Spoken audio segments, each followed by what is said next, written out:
नमस्कार। कक्षा 7 मा अध्ययनरत विद्यार्थी भाइ बहिनीहरू, आजको कक्षामा तपाईहरू सबैजनालाई हार्दिक स्वागत छ। विद्यार्थी भाइ बहिनीहरू, आज हामी कक्षा 7 पाठ 3 मा रहेको संवाद पढ्दै छौं।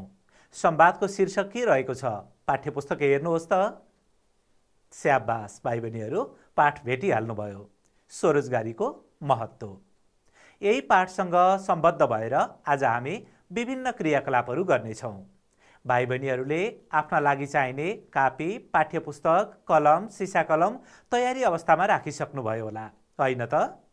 पक्कै पनि। विद्यार्थी भाइ बहिनीहरू, अब म तपाईहरूलाई आजको पाठ्यवस्तु अनुसार क्रियाकलाप अगाडि बढाउँछु। तयार हुनुहुन्छ?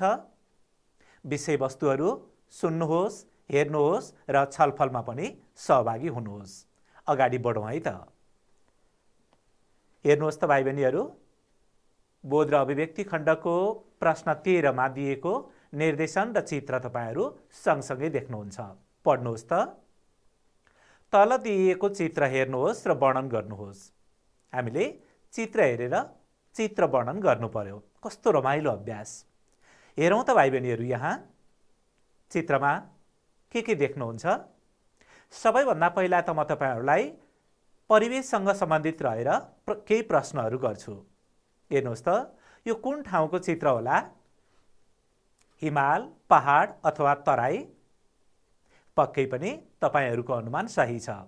यो पहाडी क्षेत्रसँग सम्बन्धित चित्र हो। किन? घर देख्नुहुन्छ अनि यहाँ चित्रमा देखिएका व्यक्तिहरूले लगाएको पहिरनलाई पनि हामी अनुमान गर्न सक्छौँ अनि यी दृश्यहरूलाई पनि हेर्न सक्छौँ। पक्कै पनि यो पहाडी दृश्य हो। घरको बनोट अनि दायाँ बायाँका दृश्यहरू पनि देख्नुहुन्छ। हेर्नुहोस् त, पर हिमाली दृश्य देखिएको छ, तर यो धेरै परको दृश्य हो। चित्रमा परको दृश्य, वरको दृश्य यस्तै देख्न सकिन्छ। अब अर्को सन्दर्भलाई पनि बुझौँ विद्यार्थी भाइ बहिनीहरू। यहाँ हामी के काम गरिरहेको देख्न अथवा बुझ्न सक्छौँ? अनुमान गर्नुहोस् त।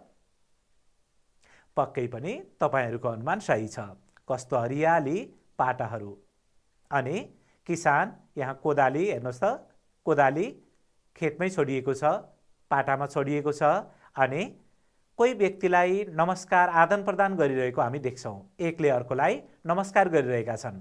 सानी नानी, सम्भवतः उनी मामा घर आएकी होलिन् अनि आफ्ना मामा माइजूलाई नमस्कार गर्दै होलिन्। हामीले यसै गरी सन्दर्भलाई बुझेर पनि विषयवस्तु वर्णन गर्न सक्छौँ। अनि यहाँ खेतीपातीका दृश्यहरू पनि हेर्नुहोस् त, हरियाली, अन्नबालीहरू लहराइरहेका छन्। यसै गरी सडकलाई देख्न सक्नुहुन्छ। सडक कच्ची छ कि पक्की सडक हो, यसलाई पनि बुझ्न सक्नुहुन्छ। अनि हेर्नुहोस् त, यतातिर सडक लागिरहेको छ, हामी चित्रमा देख्दैनौँ। यो भागमा पनि सडक छ अनि यहाँ सडकदेखि घरसम्म जानका लागि सिँढी बाटो छ। हेर्नुहोस् त, अनि यहाँ रुख बोट बिरुवाहरू देख्नुहुन्छ अनि घरको दृश्य देख्नुहुन्छ। यता पर पछाडि पनि घर छ। यिनै विषयवस्तुहरूलाई जोडेर तपाईहरूले रमाइलोसँग चित्र वर्णन गर्न त सकिहाल्नुहुन्छ। विद्यार्थी भाइ बहिनीहरू, चित्र वर्णनको यो अभ्यास तपाईहरूले साथी समूहमा अनि आमा बुबा, हजुरबुबा, हजुरआमासँग बसेर पनि छलफल गर्दै वर्णन गर्न सकिहाल्नुहुन्छ। यो तपाईहरूका लागि गृह कार्य पनि भयो। अब अर्को अभ्यासतर्फ अगाडि बढौँ।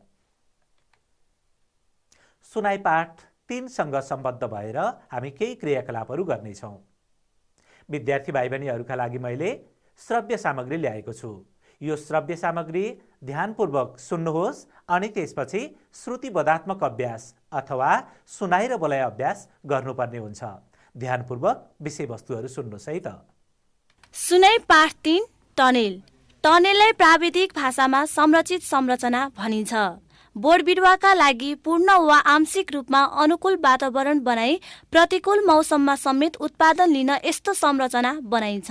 मुख्यतः उत्पादकत्व वृद्धि गर्न, बेमौसमी उत्पादन लिन र संक्रमण रहित बाली उत्पादन गर्न टनेलको प्रयोग हुन्छ। नेपालमा अस्थायी, अर्धस्थायी र स्थायी गरी 3 किसिमका टनेल प्रचलनमा छन्। कम लागत र वर्षायाममा तरकारीलाई पानीबाट जोगाई उत्पादन लिन सकिने 5 देखि 6 मिटर चौडाई तथा 12 देखि 25 मिटरसम्म लम्बाइ भएका टनेल अस्थायी हुन्। यस्ता टनेलमा बाँस वा युभी प्लास्टिक प्रयोग गरिन्छ। यस्ता टनेलबाट 2-3 वर्षसम्म उत्पादन लिन सकिन्छ। जीआई पाइपको प्रयोग गरी संरचनाका मुख्य खाँबा र धुरी निर्माण गरिएका कम्तीमा 8-10 वर्षसम्म उत्पादन लिन सकिने संरचना अर्धस्थायी हुन्। यस अन्तर्गत जीआई पाइप प्लास्टिक घर र डोम आकारका प्लास्टिक घर पर्छन्। जीआई पाइपका प्लास्टिक घर मध्य पहाडी क्षेत्रमा उपयुक्त मानिन्छन्। स्थायी संरचना अन्तर्गत जालीघर, प्राकृतिक हावादार हरित गृह र उच्च प्रविधियुक्त हरित गृह पर्छन्। 12 महिना उत्पादन लिन जीआई पाइप र युभी प्लास्टिकबाट निर्मित हरित गृह उपयुक्त हुन्छन्। विद्यार्थी भाइ बहिनीहरू, तपाईहरूले श्रव्य पाठ सुन्नुभयो। पुनः एकपटक ध्यानपूर्वक सुन्नुहोस् अनि त्यसपछि हामी अभ्यासात्मक क्रियाकलापतर्फ अगाडि बढ्छौँ। सुनै पाठ 3 टनेल। टनेललाई प्राविधिक भाषामा संरचित संरचना भनिन्छ। बोट बिरुवाका लागि पूर्ण वा आंशिक रूपमा अनुकूल वातावरण बनाई प्रतिकूल मौसममा समेत उत्पादन लिन यस्तो संरचना बनाइन्छ। मुख्यतः उत्पादकत्व वृद्धि गर्न, बेमौसमी उत्पादन लिन र संक्रमण रहित बाली उत्पादन गर्न टनेलको प्रयोग हुन्छ। नेपालमा अस्थायी, अर्धस्थायी र स्थायी गरी 3 किसिमका टनेल प्रचलनमा छन्। कम लागत र वर्षायाममा तरकारीलाई पानीबाट जोगाई उत्पादन लिन सकिने 5 देखि 6 मिटर चौडाई तथा 12 देखि 25 मिटरसम्म लम्बाइ भएका टनेल अस्थायी हुन्। यस्ता टनेलमा बाँस वा युभी प्लास्टिक प्रयोग गरिन्छ। यस्ता टनेलबाट 2-3 वर्षसम्म उत्पादन लिन सकिन्छ।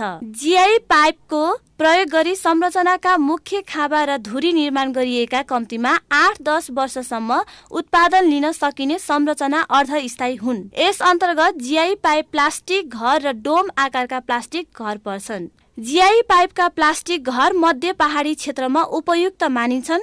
स्थायी संरचना अन्तर्गत जालीघर, प्राकृतिक हावादार हरित गृह र उच्च प्रविधियुक्त हरित गृह पर्छन्। 12 महिना उत्पादन लिन जीआई पाइप र युभी प्लास्टिकबाट निर्मित हरित गृह उपयुक्त हुन्छन्। विद्यार्थी भाइ बहिनीहरू, तपाईहरूले सुनाइ पाठ 3 2 पटक सुन्नुभयो। अब अभ्यासात्मक क्रियाकलापका लागि तयार पनि हुनुहुन्छ। म तपाईहरूलाई प्रश्न सोध्छु, तपाईहरूले ती प्रश्नका उत्तरहरू सुनाइ पाठ 3 का आधारमा भन्नुपर्ने हुन्छ। सुरु गरौँ है त। सुनाइ पाठ 3 सुन्नुहोस् र तल दिएका भनाइ ठिक भए ठिक र बेठिक भए बेठिक भन्नुहोस्। प्रश्न क, टनेललाई संरक्षित संरचना भनिन्छ। यो वाक्य ठिक छ भाइ बहिनीहरू? स्याबास, तपाईहरूको अनुमान सही छ। यो वाक्य ठिक छ। अर्को प्रश्न रहेको छ, नेपालमा बनेका टनेललाई 4 भागमा वर्गीकरण गरिएको छ। ल सम्झेर स्मरण गर्दै भन्नुहोस् त। अघि सुनेको सुनाइ पाठका आधारमा अघि कुरा आएको थियो नि, अर्धस्थायी, स्थायी, अस्थायी टनेलको वर्गीकरण याद गर्नुभयो है? त्यसैले यहाँ 4 भागमा भनिएको छ। त्यसैले यो वाक्य गलत वाक्य हो, बेठिक वाक्य हो। प्रश्न ग, कम्तीमा 8-10 वर्षसम्म उत्पादन लिन सकिने संरचना अर्धस्थायी हुन्। यो वाक्य सही छ कि गलत छ भन्नुहोस् त। हो, तपाईहरूको अनुमान सही छ। यो वाक्य सही वाक्य हो, ठिक वाक्य हो। प्रश्न घ, अनुकूल मौसममा उत्पादन लिन टनेलको निर्माण गरिन्छ। अनुकूल मौसम भनेको सुहाउँदो मौसम। कुरा मिल्यो त? कुरा मिलेन। कुरा नमिलेपछि यो भनाइ बेठिक भयो। तपाईहरूले सही उत्तर दिनुभयो। अब अर्को प्रश्न छ, बाँस वा युभी प्लास्टिक प्रयोग गरी बनाइएका संरचना अस्थायी हुन्। स्याबास भाइ बहिनीहरू, तपाईहरूले सही उत्तर भन्नुभयो। यो सही वाक्य हो, ठिक वाक्य हो। यो सुनाइ पाठ 1 सँग सम्बद्ध क्रियाकलाप भयो। अब अर्को अभ्यासतर्फ अगाडि बढौँ है त। अब तपाईहरूले प्रश्नका उत्तर भन्नुपर्ने हुन्छ। त्यो पनि भर्खरै सुनेको श्रव्य पाठमा आधारित रहेर, सुनाइ पाठ 3 मा आधारित रहेर। क, नेपालमा कुन कुन किसिमका टनेल प्रचलनमा छन्? अर्को प्रश्न छ, टनेलको स्थायी संरचनामा के पर्छन्? अर्को प्रश्न छ, टनेलको निर्माण किन गरिन्छ? उत्तर भन्नका लागि तयार हुनुहुन्छ। प्रश्न क को उत्तर भन्नुहोस् त भाइ बहिनीहरू। नेपालमा कुन कुन किसिमका टनेल प्रचलनमा छन्। अघि ठिक बेठिकमा पनि हामीले छलफल गरेका थियौँ। अस्थायी, अर्धस्थायी र स्थायी गरी नेपालमा 3 किसिमका टनेल प्रचलनमा छन्। तपाईहरूको उत्तर पक्कै पनि सही भयो। हामीले विषयवस्तुहरू ध्यानपूर्वक सुन्यौँ। मैले 2 पटक तपाईहरूलाई श्रव्य सामग्री सुनाएँ अनि तिनै श्रव्य सामग्रीका आधारमा हामी प्रश्नोत्तर अभ्यास गर्दैछौँ। अर्को प्रश्न छ, टनेलको स्थायी संरचनामा के पर्छन्? उत्तर भन्नुहोस् त। तपाईहरूको अनुमान सही छ। टनेलको स्थायी संरचनामा जालीघर, प्राकृतिक हावादार हरितगृह र उच्च प्रविधियुक्त हरितगृह पर्छन्, होइन त? अवश्य पनि। अब अर्को प्रश्न, टनेलको निर्माण किन गरिन्छ? उत्तर भन्नुहोस् त। तपाईहरूले भनेको उत्तर पक्कै पनि सही छ। अब उत्तर एकपटक रुजु गर्नुहोस्। टनेलको निर्माण उत्पादकत्व वृद्धि गर्न, बेमौसमी उत्पादन लिन र भन्नुहोस् त भाइ बहिनीहरू, स्याबास, सङ्क्रमण रहित बाली उत्पादनका लागि गरिन्छ। ठिक छ, पक्कै पनि तपाईहरूले सबै प्रश्नको सही उत्तर भन्नुभयो। अब सुनाइ र बोलाइ अभ्यास पश्चात म तपाईहरूलाई अर्को अभ्यासतर्फ अगाडि बढाउँछु। हेर्नुहोस् है त। अब हामी भाषिक संरचना र वर्ण विन्याससँग सम्बद्ध भएर अभ्यासहरू गर्नेछौँ। प्रश्न 1 मा दिएको छ, निर्देशन पढ्नुहोस् त। तल दिएको गद्यांश पढ्नुहोस् र त्यहाँ कुन कुन लेख्य चिन्ह प्रयोग भएका छन् भन्नुहोस्।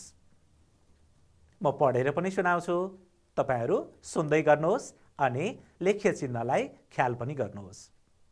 आहा, नगरकोट त ज्यादै राम्रो ठाउँ रहेछ। लेख्य चिन्ह पनि हेर्नुहोस् है। अनि यहाँ पनि हेर्नुहोस्, रमेश, नरेश, निर्मल, लेख्य चिन्ह पनि ख्याल गर्नुहोस्।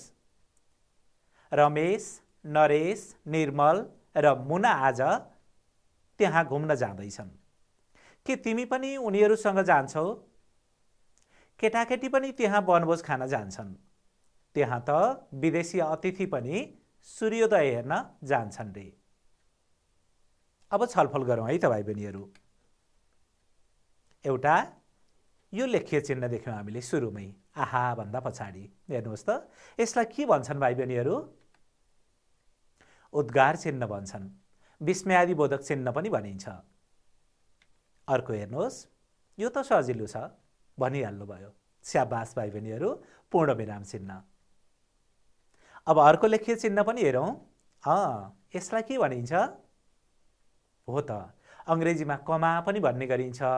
हामीले त नेपाली बोल्नु पर्यो नि नेपाली विषयमा। हो त, यसलाई अल्पविराम चिन्ह भनिन्छ। अब अर्को चिन्ह हेरौँ। हो त नि, प्रश्नवाचक चिन्ह।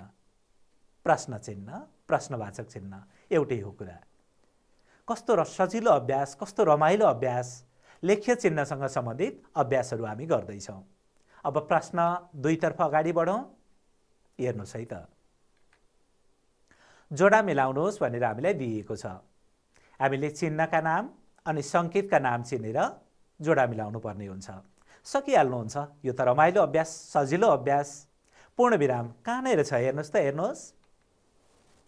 यहाँनिर रहेछ। अब आयो अल्पविराम चिन्ह। अन्तिममा रहेछ है। योजक चिन्ह खोज्नुहोस् त भाइ बहिनीहरू। भेट्टाउनु भयो। ल, यता पनि उदाहरण हेर्नुहोस्। योजक चिन्ह।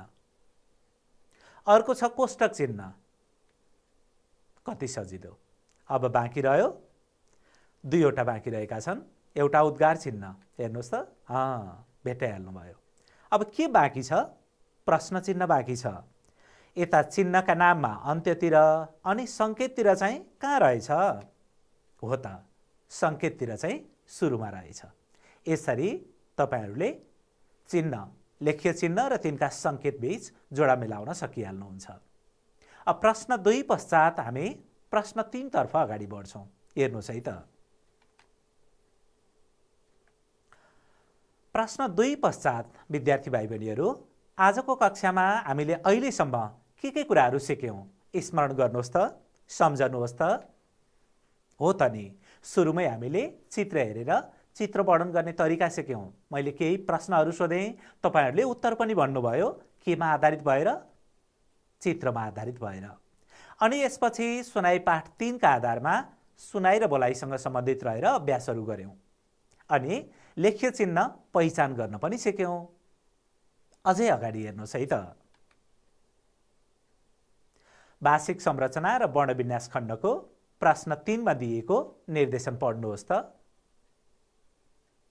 स्वरोजगारीको महत्त्व पाठबाट पूर्णविराम, अल्पविराम, उद्गार र प्रश्नवाचक चिन्ह प्रयोग भएका 2-2 वटा वाक्य टिप्नुहोस्।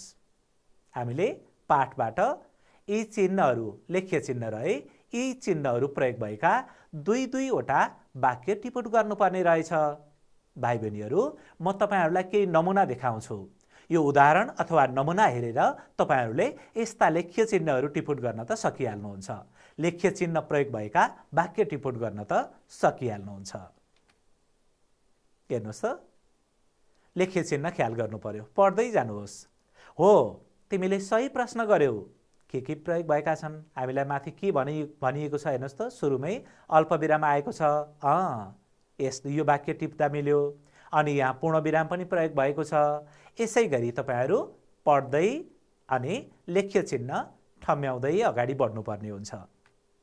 हेर्नुहोस् त, यहाँ पनि त्यस्तै हो, यहाँ पनि त्यस्तै छ।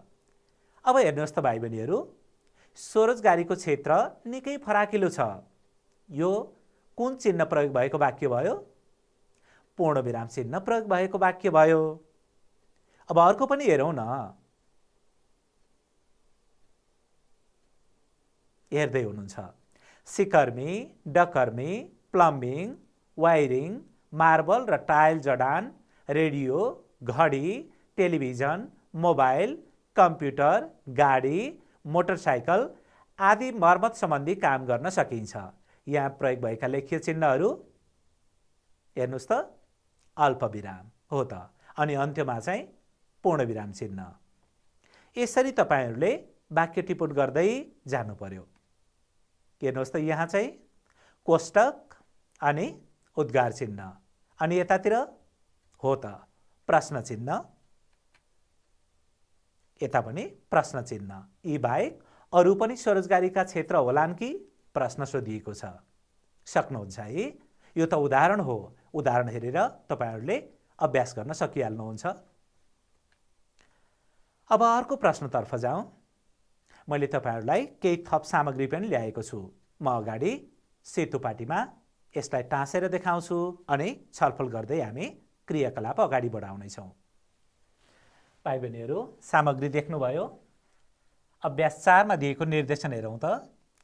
तल दिएका वाक्यलाई उपयुक्त लेख्य चिन्हको प्रयोग गरी लेख्नुहोस्। हामीलाई वाक्य दिएको छ, छि, यहाँ त धेरै फोहोर रहेछ।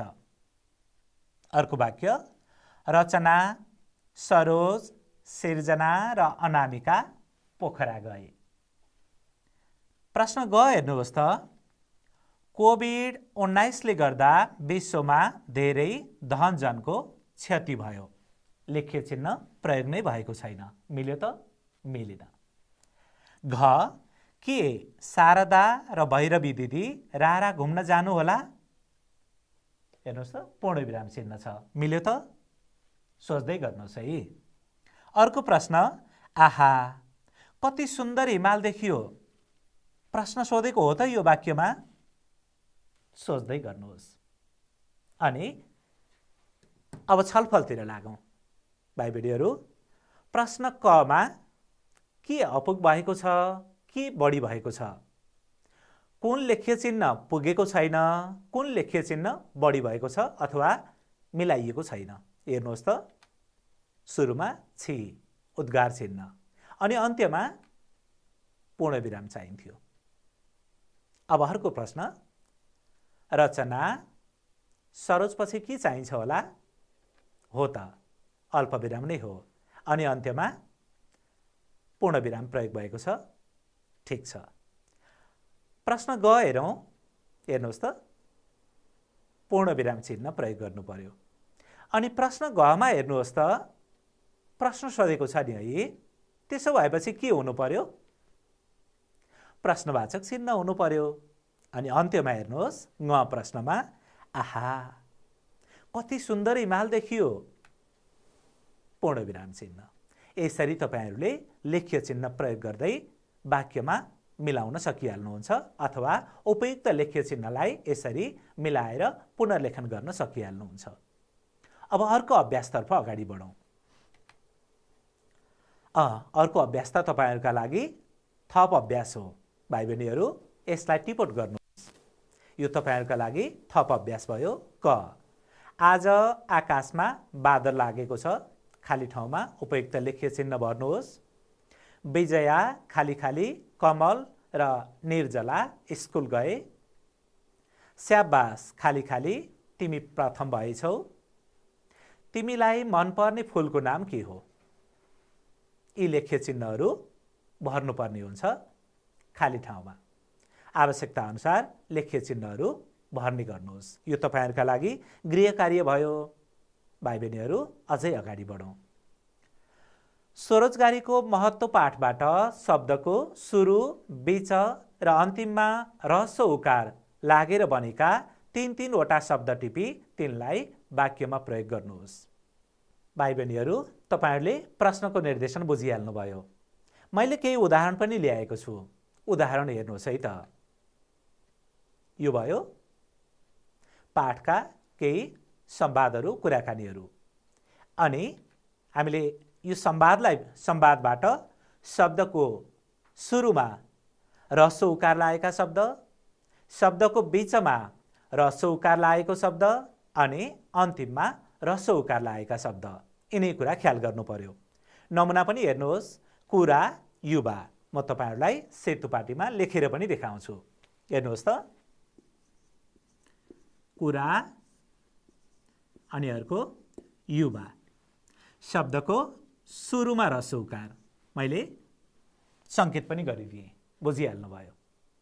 अब दोस्रो छ, हेर्नुहोस् त, सहुलियत।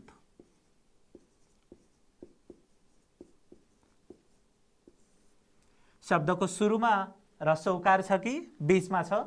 पक्कै पनि बीचमा छ, देखिहाल्नुहुन्छ। अनि यसै गरी उपयुक्त, यहाँ पनि चिनिहाल्नुभयो, बीचमा ह्रस्व उकार। यसै गरी अन्त्यमा हेर्नुहोस् त, गराउनु, गराउनु अनि खानु। शब्दको अन्त्यमा ह्रस्व उकार लागे। यसरी तपाईहरूले पहिचान गर्नुपर्छ। अनि हामीलाई प्रश्नमा दिएको निर्देशन अनुसार हामीले वाक्य रचना पनि गर्नुपर्छ। नमुना पनि हेर्नुहोस्। युवा। गाउँपालिकाले युवाहरूका लागि स्वरोजगार सम्बन्धी तालिमको व्यवस्था गरेको छ। अर्को हेर्नुहोस्, उपयुक्त। शब्दको बीचमा ह्रस्व उकार। वाक्य बनाउनुहोस् त भाइ बहिनीहरू। तपाईहरूले सही वाक्य बनाउनु भयो। नमुना पनि हेर्नुहोस्। जानुका तरकारी खेतीका लागि उपयुक्त जमिनको खोजीमा छिन्। अब अर्को वाक्य हेर्नुहोस् त, गराउनु शब्दलाई यसरी वाक्य बनाइएको छ। बालबालिकालाई उनीहरूको रुचि अनुसार खेलकुदमा सहभागी गराउनुपर्छ। तपाईहरूलाई बुझ्न सजिलो होस्, हेर्न सजिलो होस् भनेर हेर्नुहोस् त, राता रङका शब्दहरू प्रयोग गरिएका छन्। हामीले जहाँ जहाँ वाक्य बनायौँ राता रङमा वाक्य बनाइएको छ। यो त उदाहरण मात्रै हो। पाठ हेरेर तपाईहरूले यसै गरी थप शब्दहरू टिप्पण गर्नुहोस् अनि तिनलाई निर्देशन बमोजिम प्रश्नमा दिएको निर्देशन अनुसार वाक्यमा प्रयोग गर्नुहोस्। भाइ बहिनीहरू, अब म तपाईहरूलाई अर्को अभ्यासतर्फ अगाडि बढाउँछु। अर्को अभ्यास पनि थप अभ्यास। तपाईहरूले शुद्ध शब्द चिनेर लेख्नुपर्ने हुन्छ। चिन्नुहोस् त, कुबेला, सपुत, कुटुक्क, जलवायु। यी दुईवटा शब्द मध्ये कुन शब्द उपयुक्त छ, मिल्दो शब्द छ लेख्य चिन्हका हिसाबले? हो त होइन। के का हिसाबले? उकार प्रयोगका हिसाबले हो। तपाईहरूले शुद्ध शब्द चिनेर लेख्नुपर्ने हुन्छ। थप अभ्यास भयो, शब्द टिपुट गरिहाल्नुभयो होला। अब यसलाई गृह कार्य पनि गर्नुहोस्। भाइ बहिनीहरू, अब म तपाईहरूलाई अर्को अभ्यासतर्फ अगाडि बढाउँछु। सिर्जना र परियोजना खण्डसँग सम्बद्ध भएर छलफल गरौँ। सबैभन्दा पहिला यो खण्डमा हामी संवाद लेखनका बारेमा छलफल गर्छौँ। शैक्षिक भ्रमण शीर्षक रह्यो। शैक्षिक भ्रमणसँग सम्बद्ध भएर सुबिना र प्रसिद्ध बीच भएको कुराकानी सुनौ न। सुबिनाले भन्दैछिन्, ओहो आज त बिहानै कपडा धुँदैछौ नि प्रसिद्ध, प्रश्न सोधेको रहेछ है। अब प्रसिद्धले उत्तर भन्दैछन्। झसङ्ग भएर उनी लुगा धुँदै थिए। सुबिना आएर बोलेपछि उनी झसङ्ग भए। अब के भन्दा रहेछन् हेरौँ न। भोलि विद्यालयबाट शैक्षिक भ्रमण जानु छ, त्यसैले बिहानै कपडा धोएको नि। अनि तिमी चाहिँ के गर्दैछौ? सुबिनाको उत्तर के हुन सक्छ अनुमान गर्नुहोस्। म त शैक्षिक भ्रमण जान्न प्रसिद्ध, बेकारमा पैसाको सत्यानाश। सुबिनाको उत्तर हो यो। कुराकानी गर्दैछन् उनीहरू। प्रसिद्धले अब सोधे, कस्तो कुरा गरेकी तिमीले? बाँकी के भन्दैछन् होला त? सुनौ है। नयाँ नयाँ ठाउँ घुम्दा रमाइलो हुन्छ, त्यहाँका बारेमा विभिन्न जानकारी पाउन सकिन्छ। सुबिना भन्छन्, ती ठाउँका बारेमा टेलिभिजन वा युट्युब हेरेर पनि थाहा पाउन सकिन्छ नि। सुबिनाको कुरा मिल्यो त? कुरा त ठिकै हो, हामी पनि सबै ठाउँमा पुग्न सक्दैनौँ। कतिपय ठाउँहरूका बारेमा टेलिभिजन हेरेर, युट्युब हेरेर, रेडियो सुनेर पनि थाहा पाउनुपर्ने हुन्छ। तर शैक्षिक भ्रमण नै नगएर टेलिभिजन, युट्युबबाट विभिन्न ठाउँका बारेमा थाहा पाउँछु भन्ने कुरा चाहिँ अलि मिलेन। अब प्रसिद्ध के भन्छन्? तिमी नै अनुमान गर त, कुनै पनि ठाउँ टेलिभिजन वा युट्युबका माध्यमबाट देख्नु र त्यहीँ पुगेर प्रत्यक्ष रूपमा देख्नु फरक कुरा हो नि। नयाँ ठाउँ घुम्न पाउने यस्तो अवसरलाई गुमाउनु हुँदैन। सुबिना, तिम्रो कुरा सुन्दा त मलाई पनि शैक्षिक भ्रमण जाउँ जाउँ लाग्यो। हेर न, फेरि मैले विद्यालयमा नाम टिपाएको पनि छैन। सुबिनालाई अर्को अप्ठ्यारो परेछ। अब के हुन्छ अझै अगाडि सुनौ। प्रसिद्धले के जवाफ देलान्? जहाँ समस्या त्यहाँ समाधान पनि त हुन्छ नि। नाम टिपाउने कुरामा त के चिन्ता भएर, कक्षा शिक्षकलाई फोन गरे भइहाल्यो नि। सुबिना, आहा राम्रो तरिका सिकायो, म सुम्निमा गुरुआमालाई अहिले फोन गर्छु। प्रसिद्ध, ल ल अब तिमी पनि शैक्षिक भ्रमणको तयारीमा लाग। सुबिना, लौ त म पनि जान्छु अहिले। घरमा गएर बुबा आमासँग पनि सरसल्लाह गर्नु पर्यो। प्रसिद्ध, हुन्छ हुन्छ, तिमी पनि भ्रमण जाने भयो, खुसी लाग्यो। विद्यार्थी भाइ बहिनीहरू, यो रह्यो शैक्षिक भ्रमण शीर्षकमा अथवा विषयवस्तुमा आधारित भएर दुईजना पात्रबीच भएको कुराकानी अथवा संवाद। संवाद लेख्दा प्रश्न, उत्तर, जिज्ञासा, राय, सुझाव, सल्लाह यिनै कुराहरूलाई जोड्नुपर्छ। यिनै विषयवस्तुहरूलाई जोड्दै जोड्दै अन्त्यमा सकारात्मक ढङ्गले टुङ्ग्याउनुपर्छ। त्यसको सन्देश पक्षलाई पनि हामीले ध्यान पुर्याउनुपर्छ र त संवादको अन्त्य जहिले पनि, संवादको निष्कर्ष जहिले पनि सकारात्मक रूपमा टुङ्गिनुपर्छ। वाद विवाद यस्तो समस्यामा लगेर टुङ्ग्याउनु राम्रो हुँदैन। अब हामीलाई दिएको निर्देशन पनि हेरौँ। सिर्जना र परियोजना कार्य 1। वन जङ्गल संरक्षण शीर्षकमा दुई पात्र बीचको संवाद लेखी शिक्षकलाई देखाउनुहोस्। अब त तपाईहरूले मजाले संवाद लेख्न सकिहाल्नुहुन्छ, सक्नुहुन्न त? पक्कै पनि। अर्को निर्देशन पनि हेरौँ भाइ बहिनीहरू। यो तपाईहरूका लागि गृह कार्य भयो, संवाद लेख्ने कुरा। परिवारका सहायताले तपाईको समुदायमा भएका स्वरोजगारीका क्षेत्र पहिचान गरी कक्षामा प्रस्तुत गर्नुहोस्। प्रश्न राम्रोसँग बुझ्नुहोस् है। परिवारका सहायताले तपाईले यो प्रश्नका बारेमा परिवारमा छलफल गर्नु पर्यो। अनि कुरा के रहेछ? तपाईको समुदायमा भएका, तपाईँ जुन समुदायमा बस्नुहुन्छ, कोही भाइ बहिनीहरू हिमालमा बस्नु होला, कोही पहाडमा, कोही तराईमा, कोही सहरी क्षेत्रमा, कोही ग्रामीण क्षेत्रमा, केही फरक परेन। तपाईले आफ्नो समुदायमा भएका स्वरोजगारीका क्षेत्र पहिचान गर्नु पर्यो। स्वरोजगार सम्बन्धी के काम भएका छन् पहिचान गर्नु पर्यो। पाठमा पनि हामीले छलफल गरेका थियौँ अनि कक्षामा प्रस्तुत पनि गर्नु पर्यो। मैले तपाईहरूलाई विषयवस्तु बुझ्न सजिलो होस् भनेर केही चित्रहरू ल्याएको छु। चित्र हेरेर भन्नुहोस् त यो केसँग सम्बन्धित काम हो? स्याबास, यो खेतीपातीसँग सम्बन्धित काम हो। टनेल घर देखिहाल्नुहुन्छ अनि सागपात यो पनि देखिहाल्नुहुन्छ। यसलाई जोडेर तपाईहरूले आफ्नै परिवारमा छलफल गर्नु पर्यो नि फेरि, अनि कक्षामा आएर साथीहरूलाई सुनाउनु पर्यो, कक्षा प्रस्तुतिकरण गर्नु पर्यो। चित्र देखिहाल्नु भयो। केसँग सम्बन्धित? बाख्रा पालनसँग सम्बन्धित। हेर्नुहोस् त, बाख्राहरू, बाख्राका पाठाहरू देखिहाल्नुहुन्छ। पशुपालन पनि भन्न सकियो। यो चित्र केसँग सम्बन्धित रह्यो? हो, कपडा बुन्ने काम भइरहेको छ। भाइ बहिनीहरू, कतिपय विद्यार्थी भाइ बहिनीहरूको घरमा त यस्तो तान पनि होला कपडा बुन्ने। अनि कतिपय विद्यार्थी भाइ बहिनीहरूले पाठमा छलफल पनि गर्नुभएको होला, अघिल्ला कक्षाहरूमा छलफल पनि गरिसक्नु भएको होला। पेसा व्यवसायमा पनि यी कुराहरू सम्बन्धित भएर आउँछन्। हेर्नुहोस् त, कपडा कसरी बुनिँदो रहेछ? यो चाहिँ परम्परागत तरिका रह्यो। स्वरोजगार पनि भयो। हो, ढाका कपडा यसै गरी बुनिन्छ अनि त्यसपछि बजारमा पुग्छन्। ढाकाका कपडाहरू त देख्नुभएको छ नि। हेर्नुहोस् त, मेरो टोपी हो ढाकाको टोपी।